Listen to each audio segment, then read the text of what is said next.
আসসালামু আলাইকুম ওয়া রাহমাতুল্লাহি ওয়া বারাকাতুহু। কাছে এবং দূরে, দেশ এবং প্রবাসে যে যেখান থেকে দেখছেন, আমাদের ক্যামেরাতে ইতিমধ্যে জিনার ছবিটা ভেসে উঠেছে। আপনারা দেখতে পাচ্ছেন ইতিমধ্যে আপনাদের দেখার জন্য প্রস্তুত হচ্ছেন আমাদের শায়খের নরসিংদী মুফতি মাজহারুল ইসলাম মাজহারি, যিনাকে আপনারা সকলেই চিনেন। নতুন করে পরিচয় দেওয়ার মতো কোনো কিছুই নেই। আজকে ওনার খানকা শরীফে এসেছি, খুব ভালো লেগেছে, আতিথেয়তা গ্রহণ করেছি।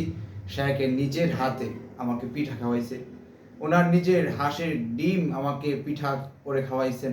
আমি মুগ্ধ ওনার ভালোবাসা পেয়ে। আশা করি আপনারাও মুগ্ধ হবেন। শায়খের জন্য ভালোবাসা এবং আমাদের জন্য ভালোবাসা থাকবে তো ইনশাআল্লাহ। দেখা হবে ইনশাআল্লাহ 24শে ডিসেম্বর আমাদের শায়খ ঠিকানাটা শ্যামগঞ্জ ভবের বাজারে প্রোগ্রাম রেখেছেন। শায়খ আসবেন নেত্রকোনা জেলার বিশাল প্রোগ্রাম হচ্ছে। আমরা আসছি, আপনারা ইনশাআল্লাহ থাকবেন। আসসালামু আলাইকুম ওয়া রাহমাতুল্লাহ। দেখা হবে ইনশাআল্লাহ। আসছে 24শে ডিসেম্বর রোজ বুধবার ইনশাআল্লাহ। আসসালামু আলাইকুম।